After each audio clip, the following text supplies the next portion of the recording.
Hey guys, tonight we slip into the year 1297, where you're standing in a chilly stone-walled village, the air thick with wood smoke and the faint scent of damp wool.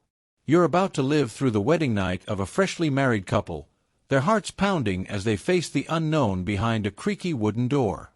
Picture it, flickering candlelight, rough linen sheets, and a whole lot of nerves, because, let's be real, surviving that first night in medieval times was no fairy tale romance. You probably won't survive this without blushing at the awkwardness or wincing at the scratchy bedding. So, before you get comfortable, take a moment to like the video and subscribe, but only if you genuinely enjoy what I do here. Drop a comment with your location and local time. I'm curious where you're drifting off from tonight.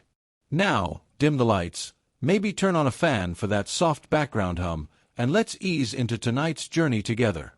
You're standing in the heart of a muddy English village, the kind where every step squelches and the horizon is just a smudge of thatched roofs against a gray sky. It's late summer, 1297, and you're not just any villager.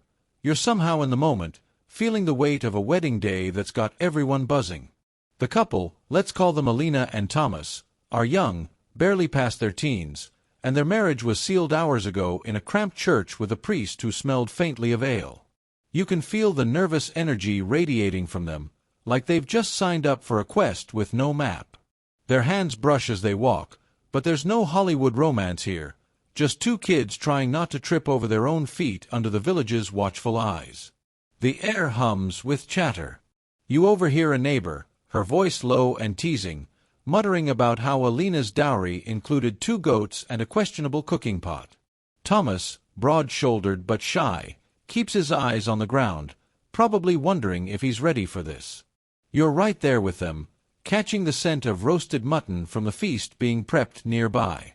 Weddings in 1297 weren't just about love, they were contracts, glue for families, villages, even survival. A mainstream historical fact backs this up. Marriages in medieval England often tied land and labor, with the average age for first marriages hovering around 20 for women and slightly older for men. No pressure, right? But here's a quirky tidbit. Some villages believed a bride's shoes had to be tied to the bedpost to bind the couple's souls. You glance at Alina's worn leather shoes, wondering if she knows about that one. Historians still argue whether these rituals were widespread or just local quirks, but you can imagine her rolling her eyes at the idea.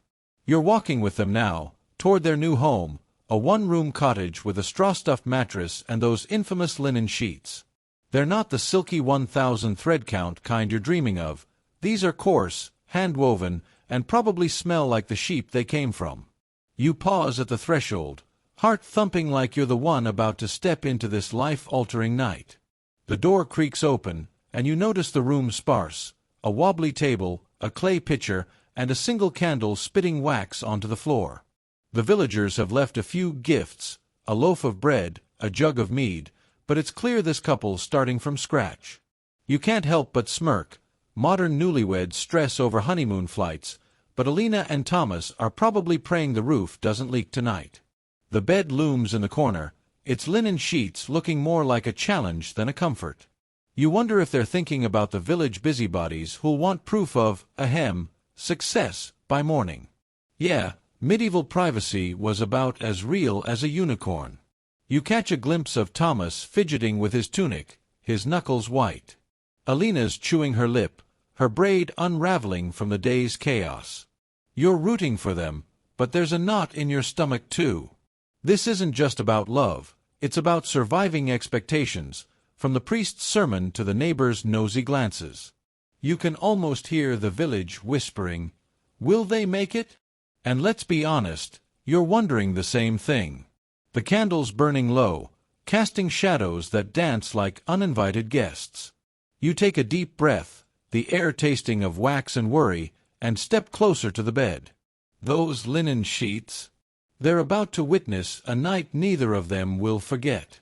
You're not just watching, you're feeling their nerves, their hope, their fear of messing this up. The room feels smaller now, the walls closing in as the night deepens. You notice a faint scratch on the bed frame, maybe from the last couple who slept here. Did they make it?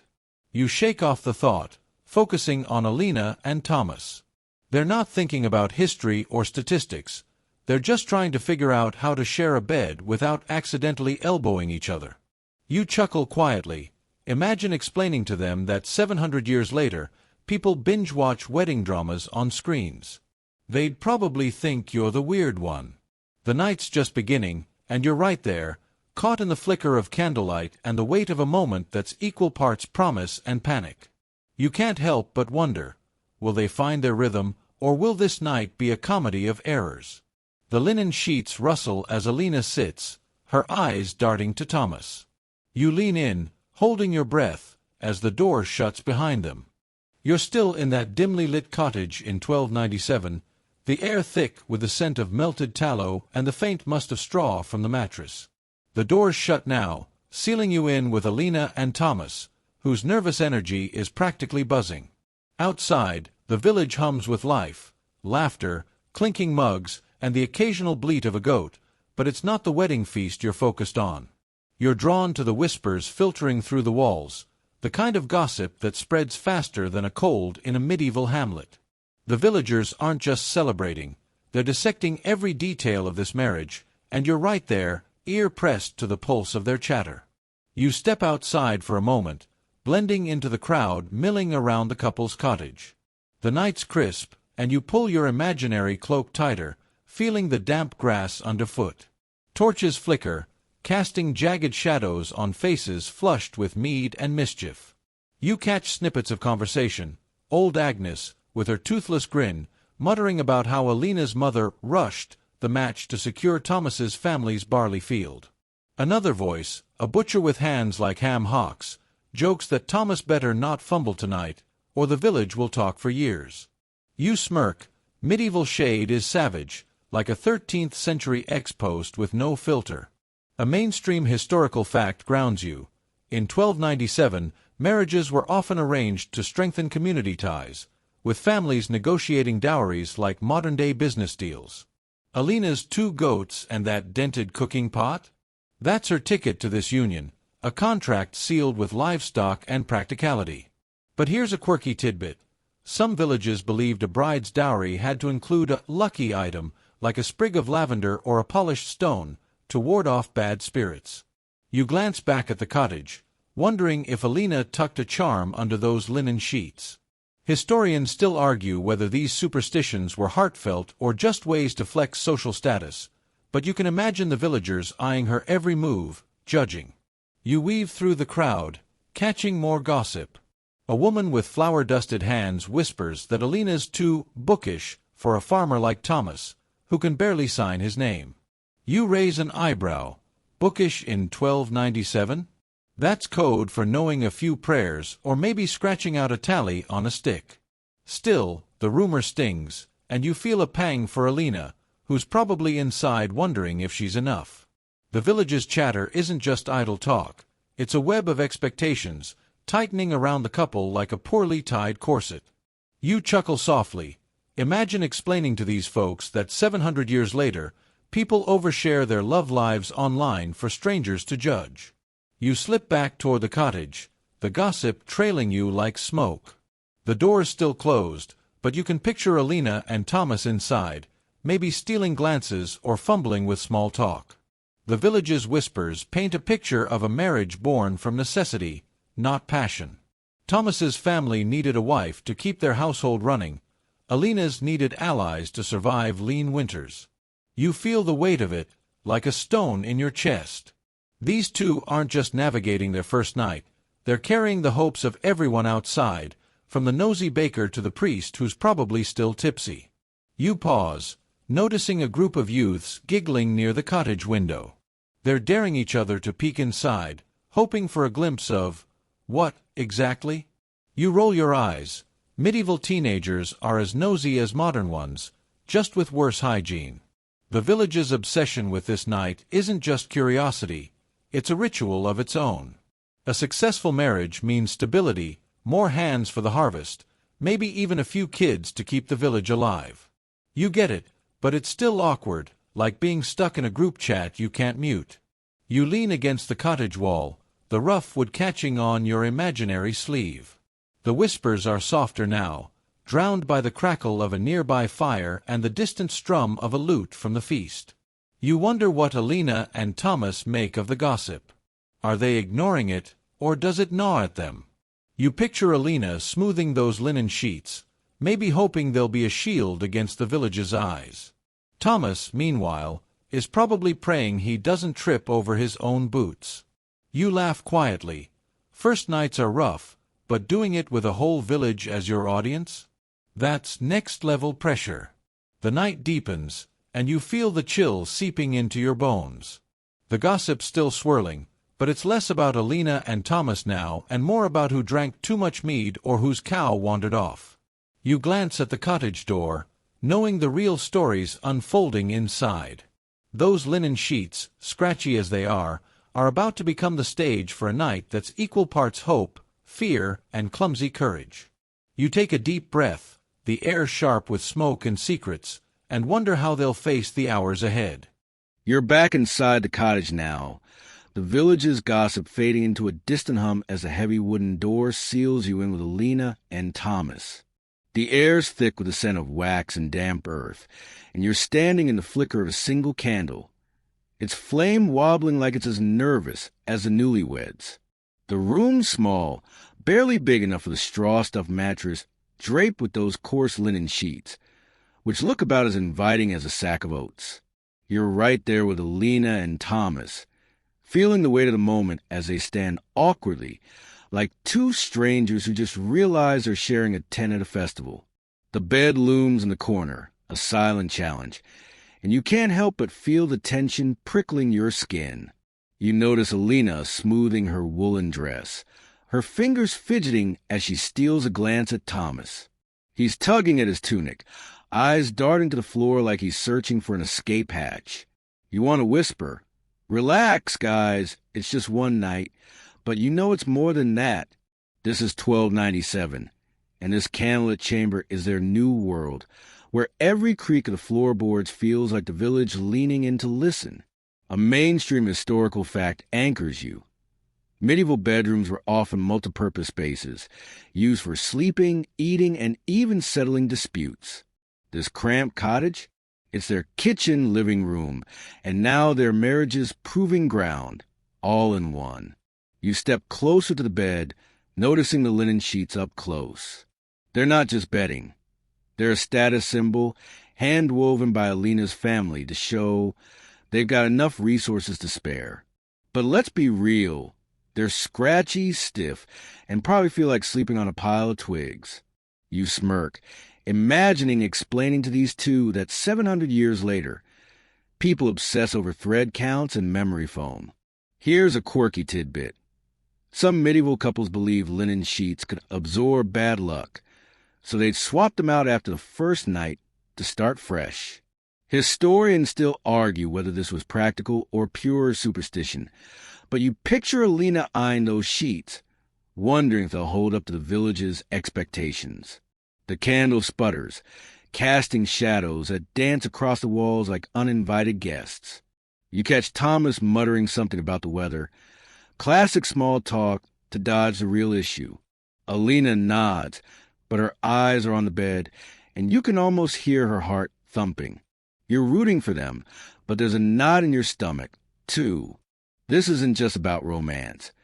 It's about proving their marriage is legit, especially with the village gossip you overheard earlier buzzing in your mind. Remember those whispers about the rush match? They're lingering like a bad smell, and you wonder if Alina's thinking about them as she folds back the sheets. You lean against the wall, the rough stone cool against your imaginary shoulder.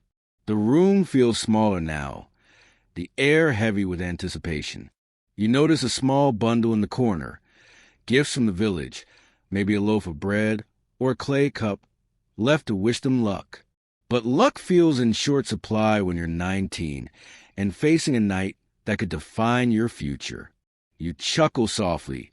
Imagine trying to calm their nerves with a modern pep talk about communication or taking it slow. They look at you like you'd sprouted horns. The mattress creaks as Thomas sits, testing its give like he's sizing up an opponent. You wince. Straw mattresses are about as comfy as a pile of hay with ambitions. Alina hovers nearby, her braid half undone, and you can sense her debating whether to sit or bolt. The candles burning lower, and you're struck by how quiet it is now, the village's noise muffled by the thick walls. But that silence is loud, filled with their unspoken questions. Will this work? Are we enough? You feel it, too, like you're holding your breath for them. You glance at the linen sheets again, noticing a faint embroidery along the edge. Maybe Alina's mother's handiwork, a touch of love in this nerve-wracking moment. It's a small comfort, but it grounds you. This night isn't just about surviving awkwardness. It's about building something, even if it's messy and uncertain. You imagine telling them that most medieval couples muddled through, just like modern ones, with no script but plenty of hope. Another laugh escapes you. Picture them trying to Google how to survive your wedding night with no Wi-Fi in sight. The candle's flame dips, and you feel the room grow closer, the shadows softening the edges of their fear. Alina finally sits, her shoulder brushing Thomas's, and you catch a flicker of a smile between them. It's small, but it's something. You're right there, feeling the way of their first night, those linen sheets a scratchy witness to their courage. The village is out there, waiting for proof, but in here it's just them and you, silently cheering them on as the night unfolds. You're still inside that tiny cottage in 1297, the candlelight now a faint glow, casting long shadows that make the room feel like it's holding its breath.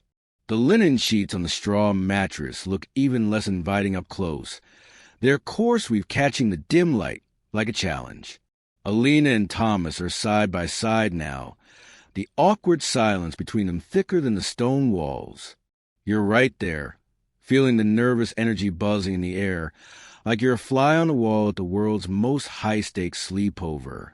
Outside, the village is alive with the wedding feast, and you can hear the faint roar of laughter and clinking mugs, a reminder that this night isn't just theirs. It's everybody's business. You shift your gaze to the scene unfolding beyond a cottage door, where the feast is in full swing. You're swept into the chaos of it, standing among trestle tables laden with bread, roasted mutton, and bowls of pottage that smell like boiled cabbage and hope. Villagers are packed shoulder to shoulder, their faces ruddy from mead and the glow of torches. You spot the baker, his apron still dusted with flour, raising a cup to toast the couple's future. It's loud, messy, and you can't help but grin. Medieval parties are like a frat house bash, just with more tunics and fewer selfies. A mainstream historical fact grounds you. Wedding feasts in 1297 were communal affairs, often lasting hours, with food and drink shared to cement alliances and show off wealth. Even a modest village like this one pulls out all the stops, because a marriage is a bet on survival. You weave through the crowd, dodging a kid chasing a stray chicken, and an old man sloshing meat on your imaginary shoes. The feast is as much about feeling courage as celebrating. You imagine Alina and Thomas back in the cottage, hearing the same raucous cheers you do, knowing the village expects them to emerge tomorrow as a proper couple. You chuckle. Talk about pressure, like performing for an audience that's already half drunk. Here's a quirky tidbit. Some medieval feasts included love potions made from herbs like fennel, or even weirder stuff like crushed beetles, believed to spark passion. Historians still argue whether these were serious attempts at magic or just a way to get a laugh, but you picture a villager slipping some into Thomas's mead, hoping it'll loosen him up. You pause by a table where a group of women are gossiping. Remember those whispers about the rushed marriage? They're back, now spiced with mead-fueled theories about Alina's dowry goats being cursed or Thomas's family hiding debt. You roll your eyes. It's like a medieval soap opera, and everyone's got an opinion. The feast's energy is infectious, though, and you feel it pumping courage into the night. The villagers aren't just eating. They're investing in Alina and Thomas, cheering for a future where fields get plowed and babies get born. You glance back at the cottage, wondering if the couple can feel this chaotic support through the walls. You snag a piece of bread from a passing tray. Hey, you're imaginary, so no one notices, and chew thoughtfully. The bread's dense, like it's half flour, half grit, but it's fuel for the long night ahead. You imagine Alina and Thomas needing that same fuel, not just for their bodies, but for their nerves. The feast is their last public hurdle before the village turns its eyes to that candlelit chamber. You smirk, thinking of how modern couples stress over wedding toasts, while these two are bracing for a night where success means satisfying a nosy community. Good luck explaining that to a 21st century wedding planner. You drift closer to the bonfire at the feast's heart, its heat cutting through the evening chill. A fiddler playing a tune that's half joyful, half mournful, and you catch a group of men betting on how long it'll take Thomas to seal the deal. You shake your head. Medieval dudes are as subtle as a cart crash. The feast's purpose isn't just merriment. It's a ritual to bolster the couple, to remind them they're not alone, even if it feels like the whole village is breathing down their necks. You feel a pang of sympathy, remembering how Alina fidgeted with her braid, how Thomas's knuckles whitened on his tunic. The night's growing louder, the mead flowing freer, and you notice a few villagers sneaking glances at the cottage, as if they can see through the walls. You're tempted to join them, but you're drawn back to the feast's chaos. The spilled drinks, the shouted toasts, the kid now triumphantly holding that chicken. You laugh quietly.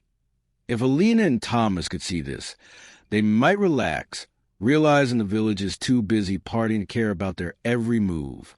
But those linen sheets are waiting and the candles burning low.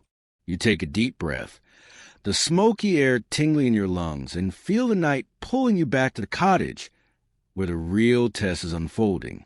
You're back inside the cottage, the faint echoes of the village feast muffled by the thick stone walls, like a party happening in another world.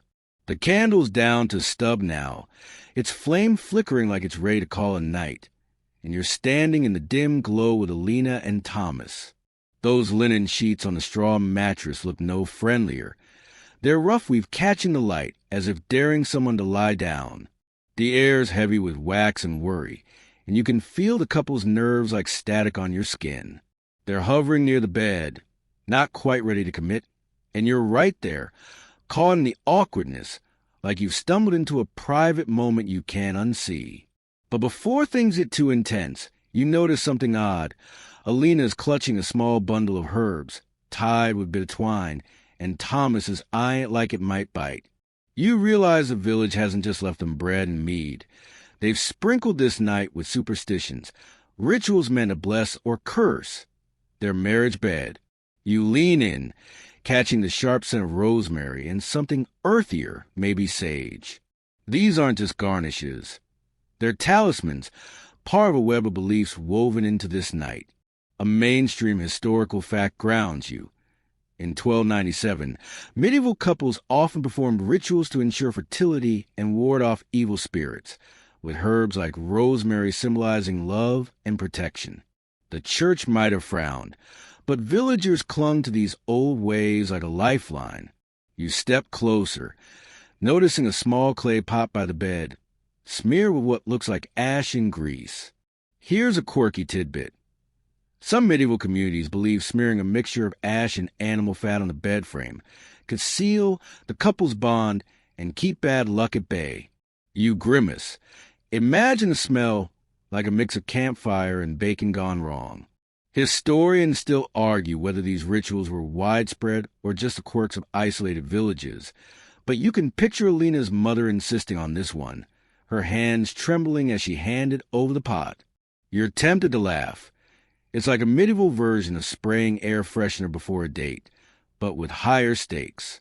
Alina sets the herb bundle on the table, her movements careful, like she's afraid to break some unspoken rule. Thomas shifts his weight, muttering something about the cold, and you catch a flicker of annoyance in Alina's eyes, probably because he's dodging the real issue. You feel the tension, like you're watching two actors who forgot their lines. The village's superstitions are piling on the pressure, and you remember those feast toasts, all that mead fueled hope for a fruitful marriage. These rituals aren't just quirks. They're the village's way of saying, don't mess this up. You smirk. Imagine trying to explain to these two that modern couples stress over wedding hashtags instead of evil spirits. You glance at the linen sheets, wondering if Alina's thinking about the stories her mother told her. Tales of brides who forgot a ritual and faced barren years, or worse. The sheets themselves are part of the magic. They're present a sign of the family's effort to start this marriage right. You notice a faint stain on the corner, maybe from the last couple who slept here, and you wonder if it's a good omen or a bad one. The candle sputters, and you feel the room shrink, the walls pressing in as the night deepens. Alina's fingers brush the herbs again, and you sense her trying to draw courage from them, like they're a shield against the unknown. You're struck by how these superstitions aren't just about love. They're about survival. A good marriage means more hands to the harvest, more bodies to keep the village alive. You chuckle quietly, imagining telling Alina and Thomas to just relax while they're surrounded by charms and the weight of a nosy community. The herb bundle scent lingers, sharp and grounding, and you notice Thomas finally sitting on the bed, the straw crunching under him. Alina hesitates, then joins him, her shoulder barely touching his. It's a small step, but you feel it like a crack in the tension. The rituals are doing their work, not because they're magic, but because they're a reminder. They're in this together. You catch a glimpse of a tiny carving on the bed frame, a crude heart, maybe left by a previous couple. It's sweet, but you can't help but grin. Medieval graffiti is as close as they get to a love note. The village's superstitions, from herbs to ash, are like a script they're trying to follow, even if they're not sure it'll work. You're rooting for them, but the night's far from over, and those linen sheets are still waiting, scratchy and unyielding, for whatever comes next. You're still in the flickering glow of that 1297 cottage, the candle now a puddle of wax, its light barely holding back the dark. The linen sheets on the straw mattress seem to stare back at you, their rough texture a silent witness to the night's unfolding drama. Alina and Thomas are sitting closer now, the herb bundle's sharp scent lingering like a third guest in the room. You're right there, feeling the air hum with their nervous energy, like you're caught in a moment that's both intimate and overwhelming. The village feast's distant roar has faded, but the weight of expectations, those gossipy whispers, those rosemary charms, still presses against the walls. Tonight, you're diving into the secrets of those linen sheets, why they're more than just bedding and what they mean for the shaky new marriage. You run your imaginary fingers over the sheets, feeling their coarse weave, nothing like the silky nonsense you'd find in a modern store. These linens are a big deal, not because they're comfy. Spoiler, they're not, but because they're a badge of honor. In 1297, owning linen sheets was a flex, a sign your family had enough land and labor to grow flax, spin it, and weave it into something that could outlast a bad winter.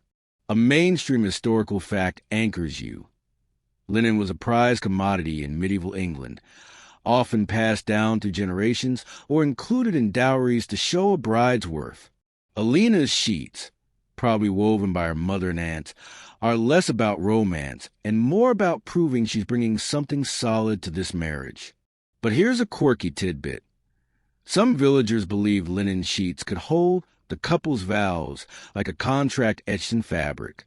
If the sheet stayed intact through the first night, it was a good omen. If they tore, well, cue the whispers about cursed love.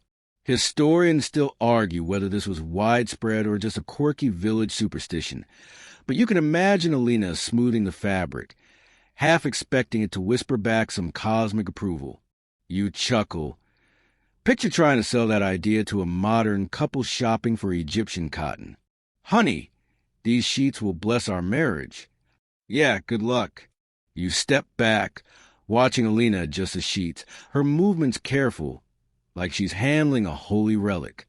Thomas is quieter now, his earlier fidgeting replaced by a stillness that feels more like resignation than calm.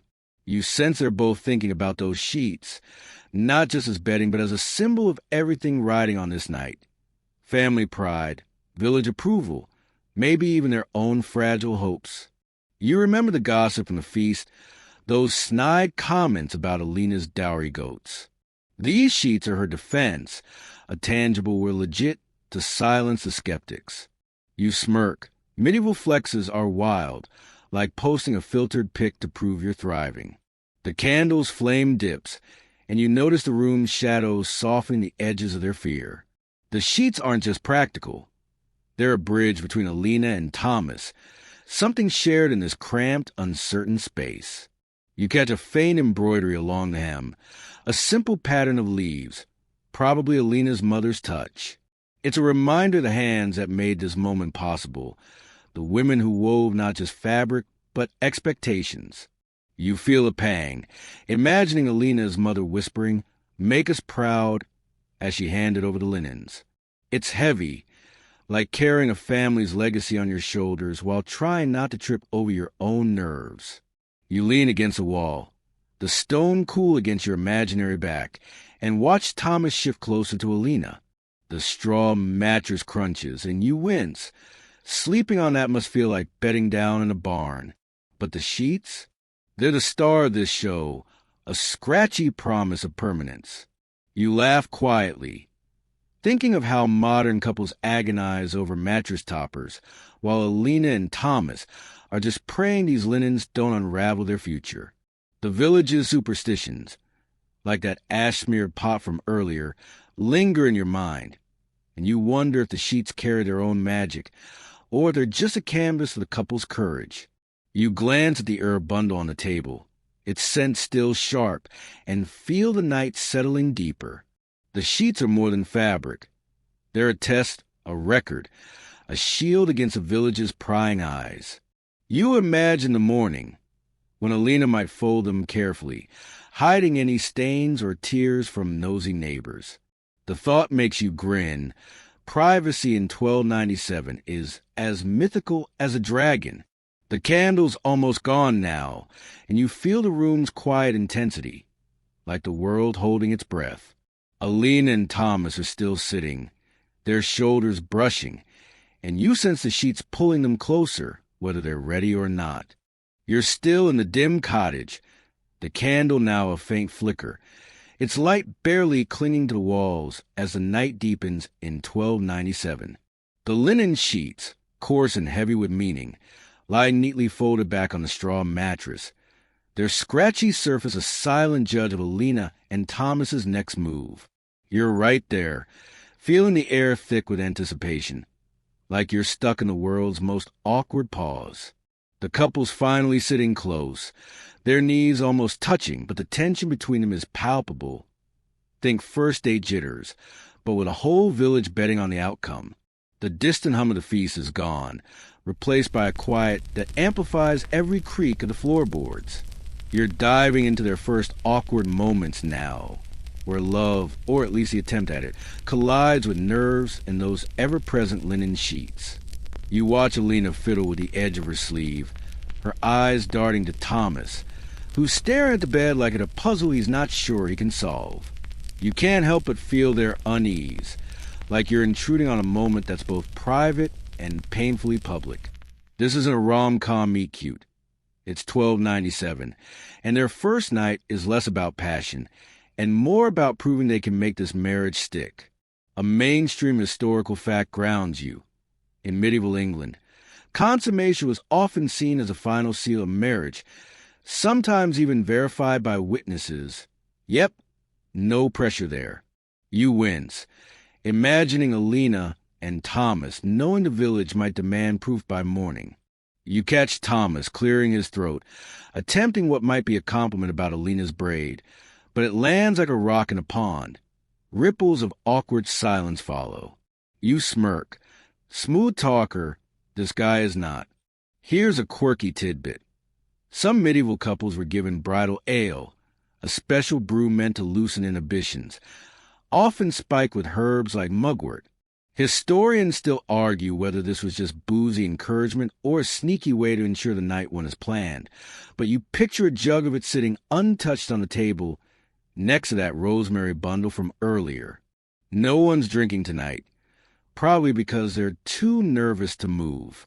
You step closer, the straw mattress crunching under your imaginary feet, and notice Alina's hands trembling as she adjusts the sheets again. It's like she's stalling, and you get it. Those linens are more than bedding. They're a scoreboard for the village's expectations. You remember the feast's rowdy toasts, the gossip about their rush match, and you feel the weight of it all pressing down. You chuckle softly. Imagine trying to calm them with a modern pep talk like, "Just be yourselves." They'd stare at you like you'd suggested flying to the moon. Instead, they're navigating this with nothing but instinct and a bed that feels like a stage. The candle sputters, casting shadows that make Thomas's face look even more uncertain. He reaches out, his hand hovering over Alina's, then pulls back like he's touched a hot coal. You feel a pang for them. This is their first real moment alone, and it is clumsy as a cart with a wobbly wheel. You glance at the sheets, their faint leaf embroidery catching the light, and wonder if Alina's thinking about her mother's advice. Probably something vague like, "Be dutiful," that's about as helpful as a broken spade. You're rooting for them, but the room's so tense you could cut it with a dull knife.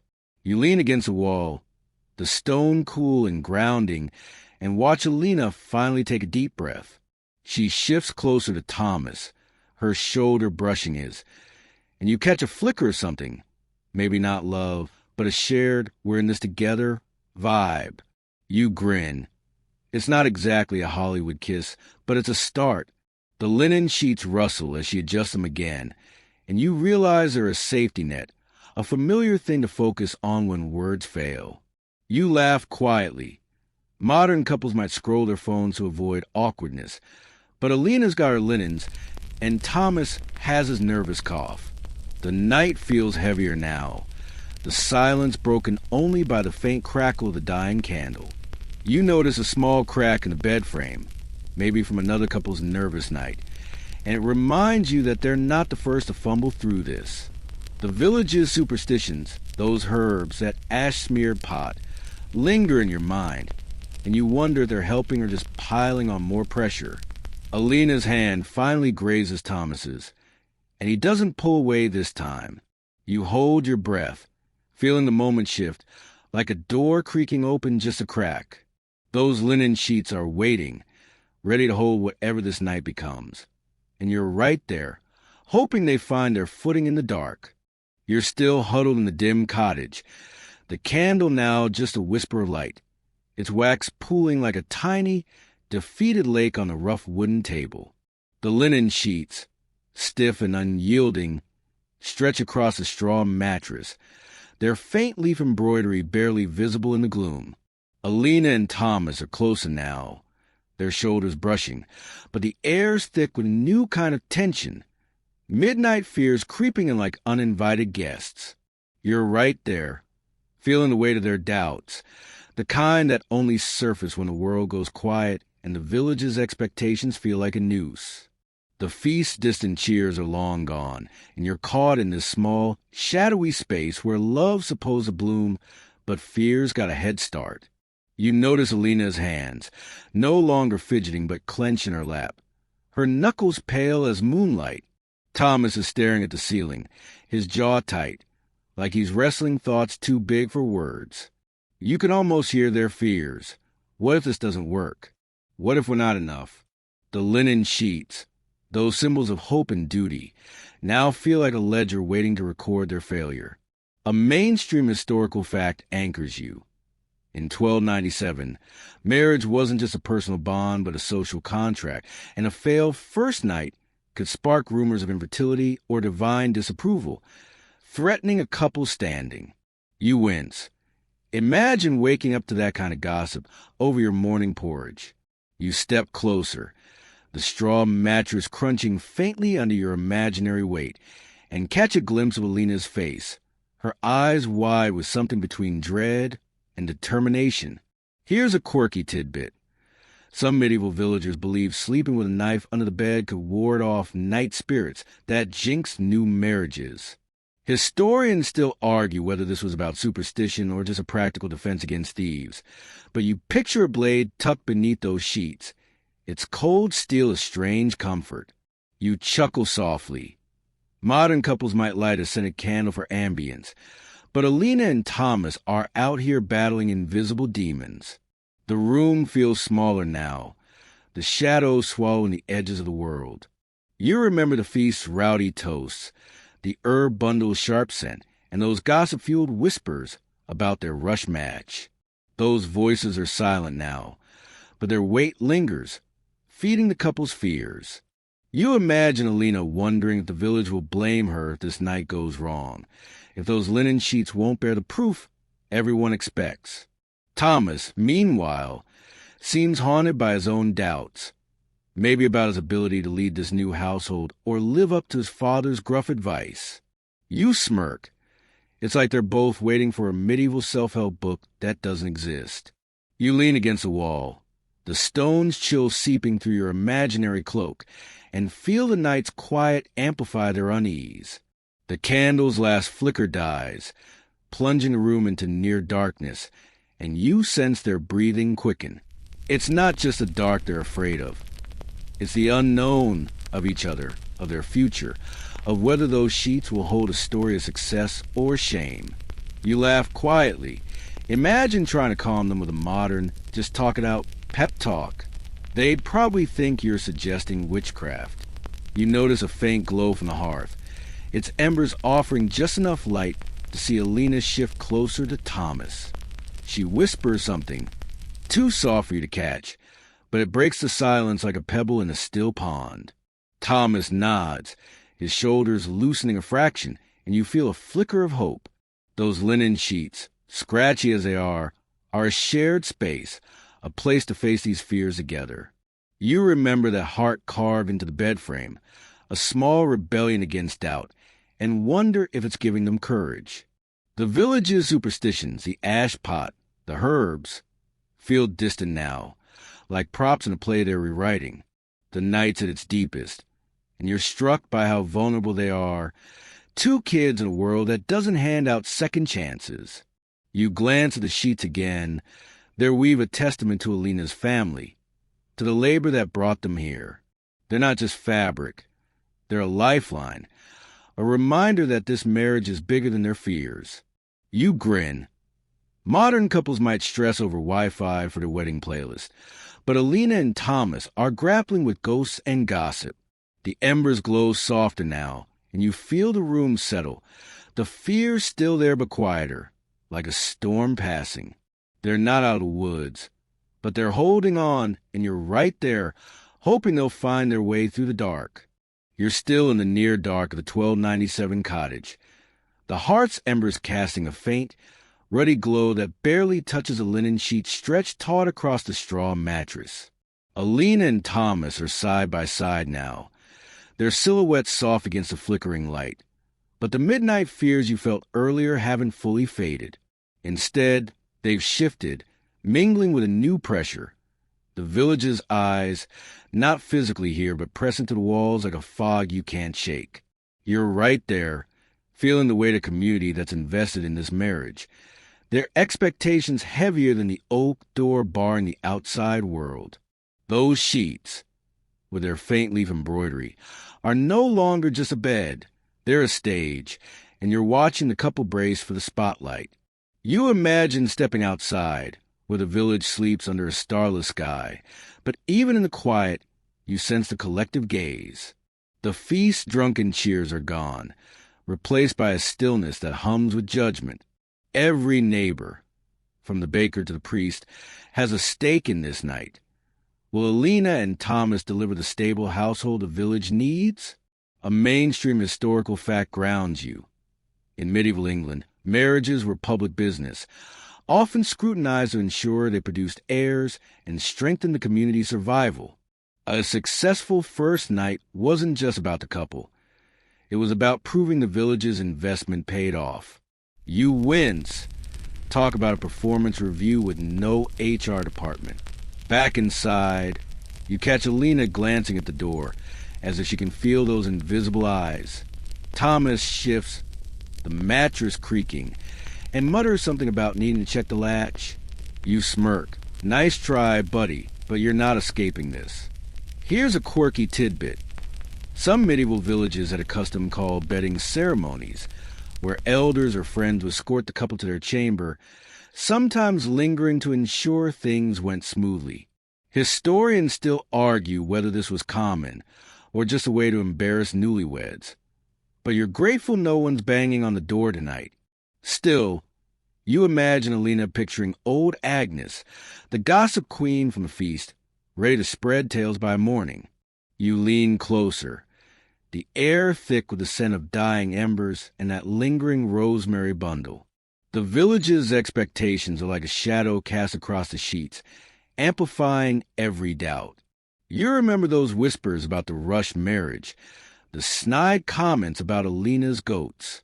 Now, they feel like a chorus waiting for proof of love, or at least of duty done. You chuckle softly. Imagine explaining to these two that 700 years later, people post their wedding night vibes on social media for likes. Here, the stakes are higher. A good marriage means more hands to the harvest, more bodies to fend off famine. No pressure, right?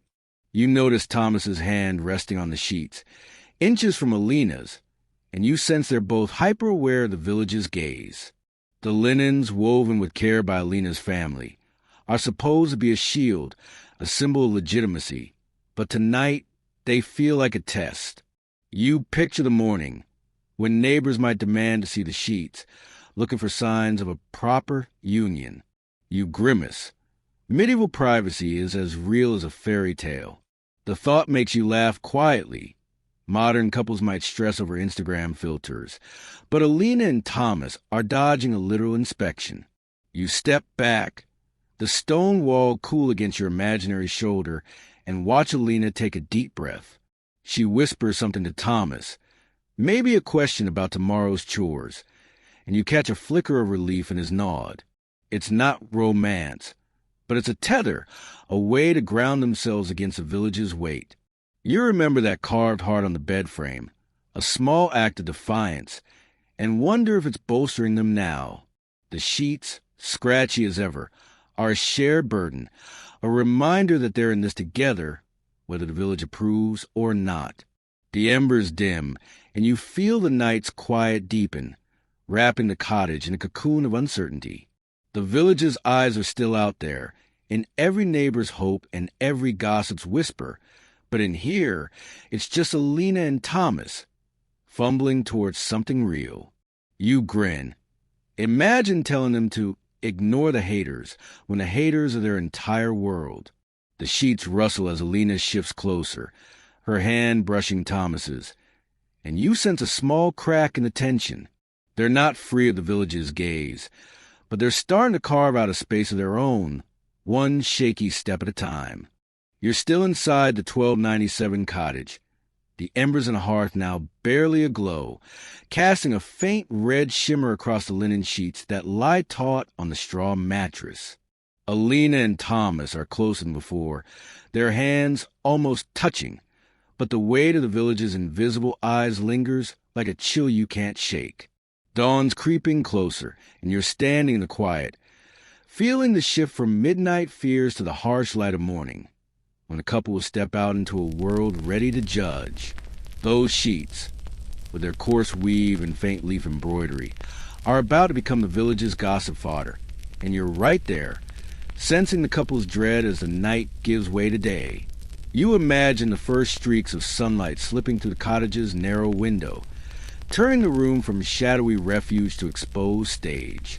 Alina is smoothing the sheets again, her movements quick, like she's trying to erase the night's uncertainties. Thomas is up, pacing the small space, his boots scuffing the dirt floor.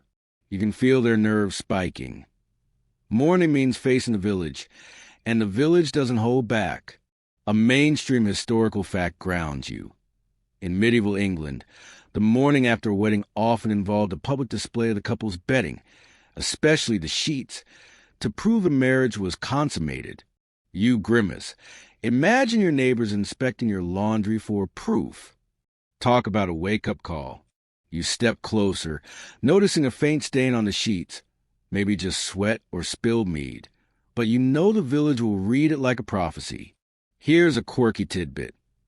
Some communities believe the sheets condition could predict the marriage's future. Clean and intact meant harmony, while tears or stains spell trouble. Historians still argue whether this was widespread or just a way to fuel gossip, but you picture old Agnes, the feast gossip queen, ready to pounce with her toothless grin. You chuckle softly. Modern couples might stress over brunch plans, but Alina and Thomas are bracing for a medieval Yelp review of their first night. You glance at the door, imagining the village waking up outside. The baker's probably firing up his oven. The priest nursing a mead hangover, all of them waiting for Alina and Thomas to emerge. You remember those feast whispers about the rushed marriage, the snarky jabs at Alina's dowry goats. Now, those voices are poised to dissect the couple's every move. Did they look happy?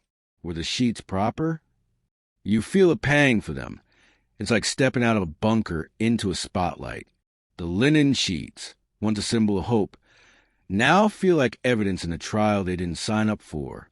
You smirk. Imagine trying to calm them with a just be confident pep talk when a whole village is playing detective. The room's brighter now, the dawn's light cold and unforgiving. You notice Alina folding the sheets with care, maybe hoping to hide any imperfections from prying eyes. Thomas stops pacing, his face set in a mix of resolve and dread, like he's about to face a dragon instead of nosy neighbors. You sense their shared fear, but also a flicker of defiance. They've made it through the night, clumsy as it was. You recall that carved heart on the bed frame, a quiet rebellion against doubt, and wonder if it's giving them strength. The village's expectations, from the herb bundle to the ash-smeared pot, feel like distant props now, overshadowed by the reality of morning. You lean against a wall, the stone warming slightly as the sun rises, and watch Thomas open the door a crack, letting in a sliver of light and the distant cluck of chickens.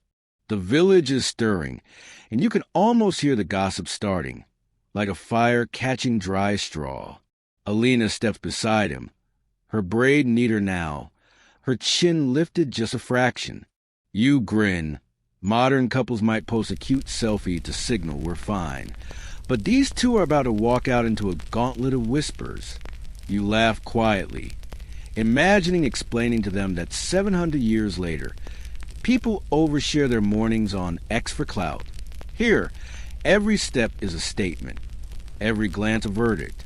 The dawn's light spills across the sheets, highlighting their creases and stains, and you feel the couple's resolve harden.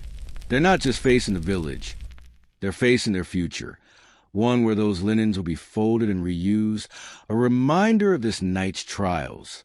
You're rooting for them, but the morning's harsh, and the village is waiting. They step toward the door, hands brushing, and you hold your breath, wondering how they'll face the day's judgment.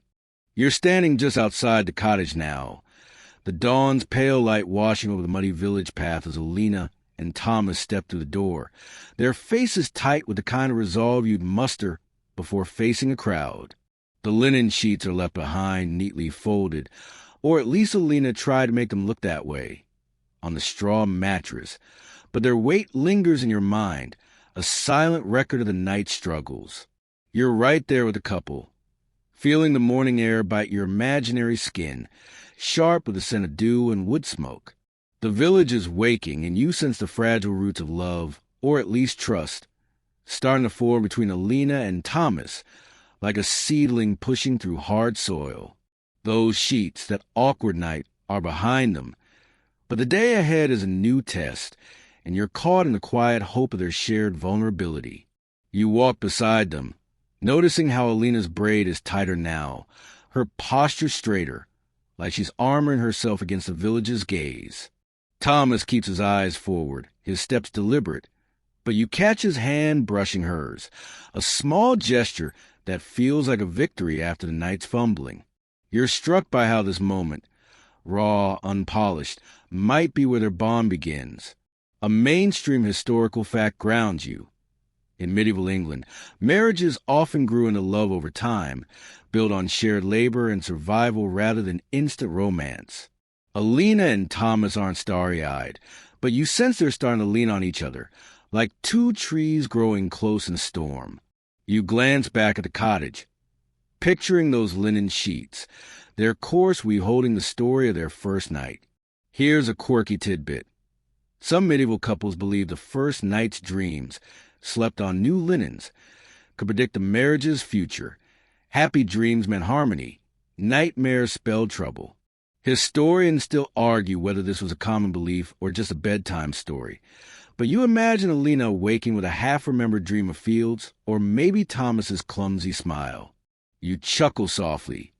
Modern couples might check their horoscopes for compatibility, but these two are banking on scratchy sheets and sleepy visions. The village is stirring now, and you spot a few early risers. The baker hauling wood, a woman herding goats that might be Alina's dowry. Their glances flick toward the couple, quick and curious, and you feel the weight of those eyes again, like the gossip from the feast never really stopped. You remember the whispers about the rushed marriage, the snide jabs at those goats, and now you sense the village waiting for signs. Do they look happy? Tired? United? You smirk. It's like they're stepping into a medieval reality show, with old Agnes probably ready to narrate the drama. The sheets, safely hidden inside, are their secret for now, but you know the village will have opinions by noon. You follow Alina and Thomas as they head toward the church, maybe to offer a morning prayer or just to be seen together, a public claim of their new life. The path is muddy, and you notice Thomas steadying Alina as she steps over a puddle. A small act, but you feel its warmth, like a spark in the cold dawn. Those linen sheets, with their faint stains and leaf embroidery, were a battleground last night, but now they're a foundation, something shared that no one else can touch. You laugh quietly. Imagine telling them that 700 years later, couples bond over Netflix binges instead of surviving a village inquisition. You pause by a low stone wall, watching the couple move through the village, their steps more in sync than you expected. The air's crisp, carrying the scent of baking bread and damp earth, and you sense a shift, fear giving way to something steadier. The village's expectations, from a rosemary bundle to the ash-smeared pot, feel less suffocating now, like props they've outgrown. You recall that carved heart on the bed frame, a tiny rebellion against doubt, and you think it's working its magic. They're not in love, not yet, but you see the roots of something real. Trust, maybe, or the stubborn will to make this work. The sun's climbing, and you feel the village's pulse quicken, neighbors stepping out to start their day, their eyes still darting toward Alina and Thomas. You grin. Modern couples might post a "we survived the wedding" selfie, but these two are walking proof of their first night. Their bond fragile but growing. The linen sheets are out of sight, but you know they're more than fabric. They're a promise, a shared secret that's starting to tie them together. You're rooting for them, and as they disappear around a corner, you feel a quiet hope that they'll keep growing one shaky step at a time. You're trailing Alina and Thomas through the muddy village paths of 1297, the morning sun now climbing higher, painting the thatched roofs gold and glinting off the dew-soaked grass. The linen sheets are back in the cottage, folded and out of sight, but their presence lingers in your mind, a scratchy symbol of the night's trials and the fragile bond forming between the couple. You're right there, feeling the crisp air bite your imaginary cheeks as you watch them move toward the heart of the village, their steps more confident but still cautious, like they're testing the ground beneath them. The village is fully awake now, and you sense the couple settling into their new roles, dividing tasks to survive the daily grind of medieval life. Those sheets, that awkward night, are behind them, but you're caught in the quiet rhythm of their first day as a team. You follow them to a small plot near their cottage, where Thomas kneels to check a row of barley, his hands brushing the green stalks with familiarity that grounds him. Alina is nearby, hauling a bucket of water from the well, her braids swinging as she moves. You see them falling into a dance of sorts, him tending the crops, her managing the household. Each task a brick in the foundation of their new life. A mainstream historical fact anchors you. In medieval England, household roles were sharply divided, with men often handling fieldwork and women overseeing domestic tasks like cooking, weaving, and water fetching. It's not romantic, but it's survival, and you sense Alina and Thomas leaning into it, like soldiers finding their posts. You notice a small loom tucked in the cottage's corner, half-finished cloth draped over it. Alina's work, probably meant to add to their stock of linens. Here's a quirky tidbit. Some medieval women wove marriage cloths, special fabric started on the first day of wedded life, believed to bring luck if finished within a year. Historians still argue whether this was a widespread custom or just a way to keep brides busy. But you picture Alina at that loom, her fingers working the threads as a way to steady her nerves. You chuckle softly. Modern couples might bond over a shared Spotify playlist, but Alina's got her loom, and Thomas has his barley. You step closer, catching the scent of damp earth and the faint tang of smoke from a neighbor's fire. The village is bustling now, with kids chasing chickens and the baker's oven belching heat. You spot a few neighbors glancing at the couple, their eyes less sharp than yesterday but still curious. You remember the feast gossip, those jabs about Alina's dowry goats, and now you see the village watching for proof of their partnership. Will they work well together? Will they thrive? You smirk. It's like they're auditioning for a medieval co-op, with the whole village as a hiring committee. Those linen sheets, safely stowed, are a quiet testament to their first night. But today's about showing they can handle the daylight. You pause by a fence, watching Thomas hand Alina a small tool, a hoe, maybe, to help with weeding. It's a tiny gesture, but you feel its weight like a bridge between their roles. The sheets, with their leaf embroidery, come to mind, a reminder of the labor that binds them to this life. You laugh quietly.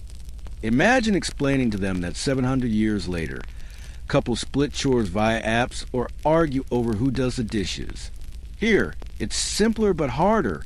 Grow food, fetch water, survive winter. Alina's bucket sloshes as she sets it down, and Thomas nods, a silent, "We've got this." You sense their bond growing, not in grand gestures, but in these small, shared tasks. The sun's higher now, warming the air, and you notice a neighbor, the flour-dusted woman from the feast, offering Alina a quick tip about brewing ale. It's a small kindness, but you see Alina's shoulders relax, like she started to feel part of this world.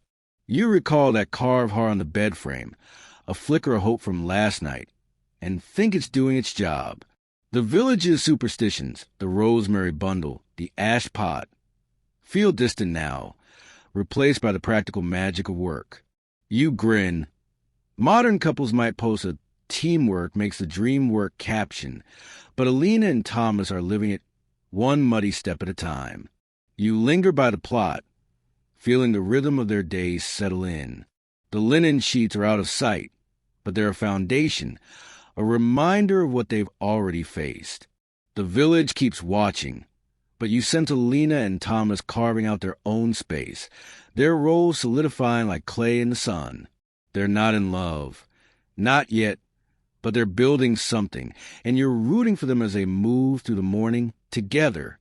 You're still in the bustling village of 1297, the midday sun now high, casting sharp shadows across the muddy paths where Alina and Thomas move through their new roles. The linen sheets are tucked away in the cottage, their coarse weave and faint leaf embroidery a quiet memory of last night's trials. But you can't shake their significance as you watch the couple navigate the day. You're right there, the air thick with the scent of baking bread and freshly turned earth, feeling the village's pulse quicken as whispers. Those same ones from the feast start to swirl again, this time questioning the marriage's legitimacy. The couple's fragile bond is under scrutiny, and you're caught in the tension, sensing the rumors sparking like flint on steel. You follow Alina as she carries a basket of laundry to the stream, her step steady, but her eyes darting toward neighbors who pause to watch.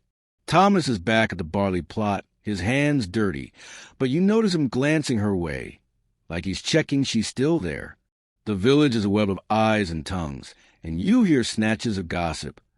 Old Agnes, the toothless busybody, muttering to the baker that Alina's dowry was too small for a man like Thomas, that the marriage might be flawed. A mainstream historical fact grounds you. In medieval England, marriages could be challenged if dowries or contracts were deemed insufficient, sometimes leading to annulments or public disputes. You wince. Imagine your relationship status being debated over someone's morning ale. You pause by the stream, where Alina kneels, scrubbing a tunic with a vigor that feels like defiance. Here's a quirky tidbit. Some villages believed a bride's first wash after the wedding could cleanse any bad omens on the marriage night, with clear water signaling a strong union. Historians still argue whether this was a practical chore or a ritual to quiet gossips, but you picture Alina hoping the stream's flow will wash away the rumors too. You chuckle softly. Modern couples might stress over a bad Yelp review, but Alina's battling a medieval smear campaign with soap and elbow grease. You catch the baker's wife nearby, her flour-dusted hands on her hips, whispering to another woman about the sheets. Those sheets, wondering if they proved anything. You remember the feast jabs about Alina's goats, the doubts about the rush match, and now those whispers are growing sharper, questioning if the marriage was properly sealed.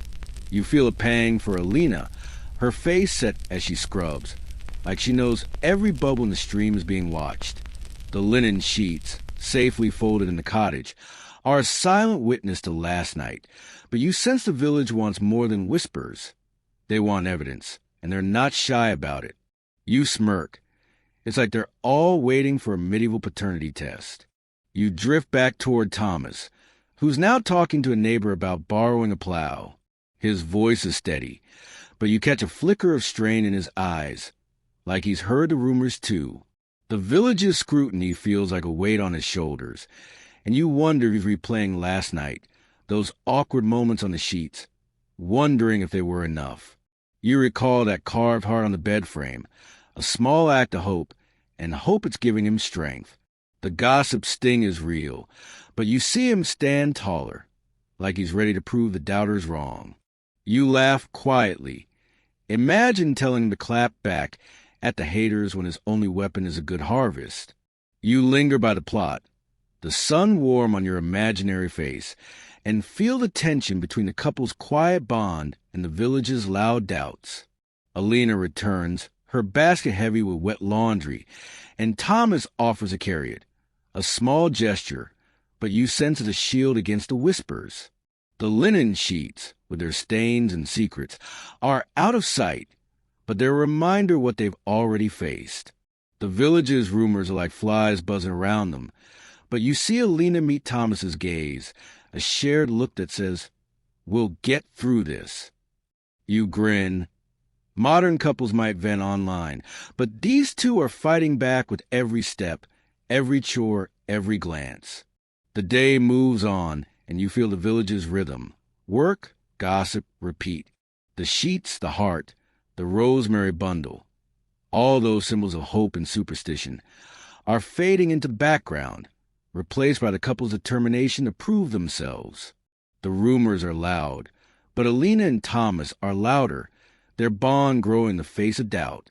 You're rooting for them, and as they head back to the cottage, you sense they're ready to face whatever the village throws next. You're back in the heart of the 1297 village, the afternoon sun dipping low, casting long shadows across the muddy paths where Alina and Thomas move through their day. The linen sheets are hidden away in the cottage, their coarse weave and faint leaf embroidery a quiet reminder of last night's trials. But you're focused on the couple now, their steps more in sync as they navigate the village's watchful gaze. The rumors from earlier, those sharp whispers about the marriage's legitimacy, still buzz like flies, but you sense something stronger taking root. Faith, not just in each other, but in something bigger, guiding them through the uncertainty. You're right there, the air thick with the scent of damp wool and wood smoke, feeling their resilience grow like a fire catching dry kindling. You follow them to the small village church, its stone walls cool and dim as they slip inside, maybe to pray or just to steal a moment of quiet. Alina kneels, her hands clasped, while Thomas stands nearby, his head bowed. You see their faith not as blind devotion, but as a lifeline, a way to anchor themselves against the gossip and doubt swirling outside. A mainstream historical fact grounds you.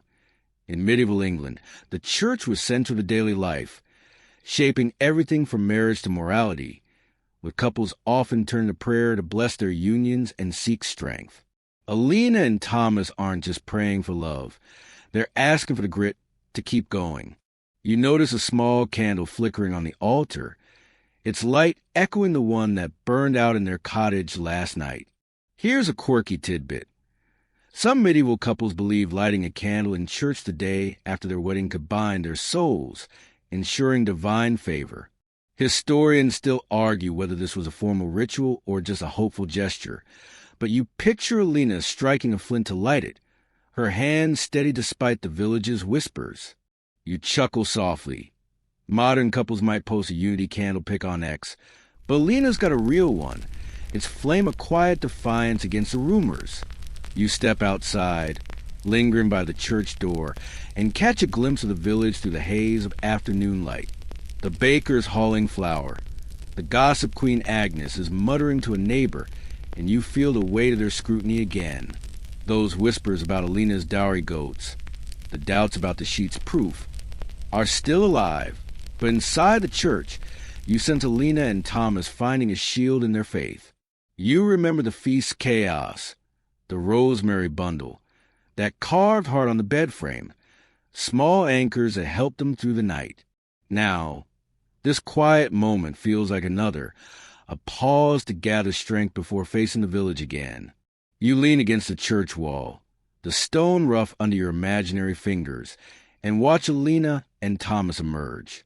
Their faces are calmer now, like the act of praying or just being together in that sacred space has knit them closer. You smirk. It's not exactly a romantic montage, but it's real, like a shared coffee run in a modern marriage. The linen sheets, tucked away, are a distant memory, but they're part of this resilience, a testament to what they've already survived. You laugh quietly. Imagine telling them that 700 years later, couples lean on therapy apps instead of church candles to get through tough days. The village hums around you, and you notice a neighbor nod at Thomas, a rare gesture of approval. It's small, but you feel its warmth, like a crack in the wall of doubt. Alina is carrying a small bundle, maybe herbs from the churchyard, another nod to the superstitions that linger, and Thomas walks beside her, his stride more certain. You recall the ash-smeared pot, the gossip sting, and see how faith, whether in God or each other, is pulling them through. The rumors haven't stopped, but they're quieter now, drowned out by the couple's growing resolve. You grin. Modern couples might tweet about sticking it to the haters, but Alina and Thomas are doing it with every step, every shared glance. The sun's sinking, painting the sky pink, and you feel the day winding down. The linen sheets, the church, the village, they're all part of this tapestry, weaving Alina and Thomas into something stronger. You're rooting for them, and as they head back to the cottage, their hands brushing, you sense their faith, not just in heaven but in each other, carrying them forward, ready for whatever comes next. You're back in the 1297 village, the sun now slipping below the horizon, bathing the thatched roofs in a soft, golden glow. The linen sheets are still folded away in the cottage, their coarse weave and faint leaf embroidery a quiet testament to Alina and Thomas's first night.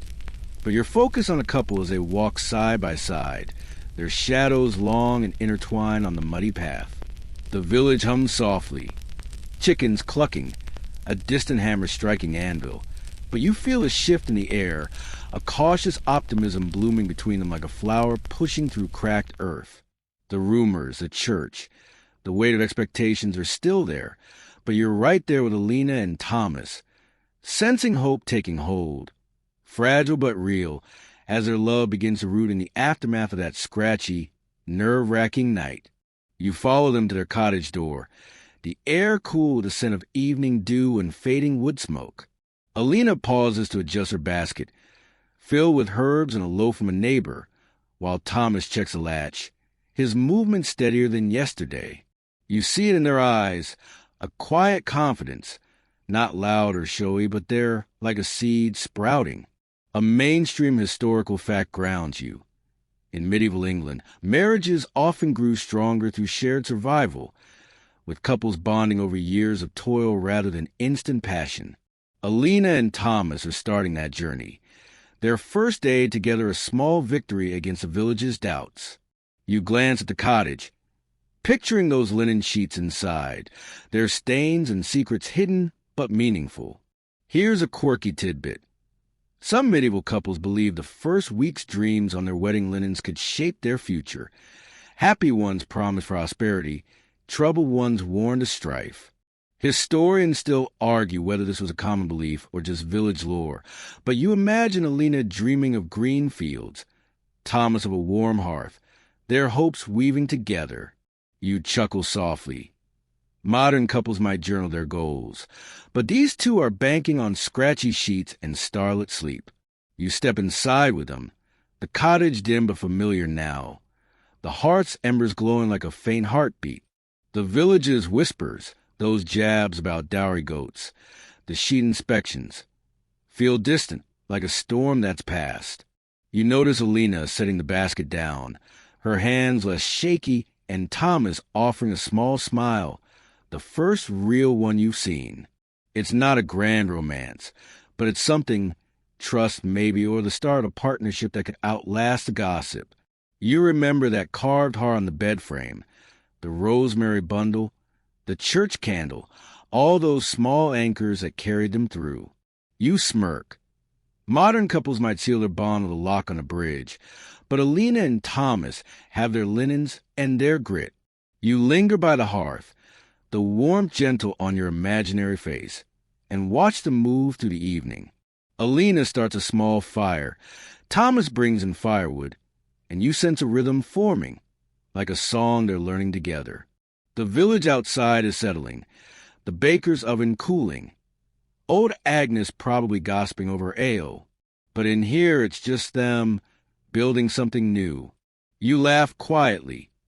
Imagine explaining to them that 700 years later, couples bond over shared takeout or viral dance challenges.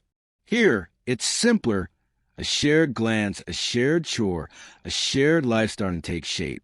The night deepens, and you feel the cottage grow quieter, the world softening around you.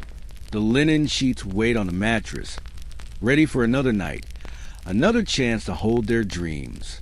You see Alina and Thomas sit close, their shoulders touching, and you sense that cautious optimism blooming brighter, like moonlight on the path ahead. They're not in love yet, but they're here together, and that's enough for now. You're rooting for them, and as the fire's glow fades, you feel their hopes settle in, a promise of more days, more nights, more steps towards something lasting. The room grows still, the embers now a faint pulse, their soft crackle lulling you into a gentle calm.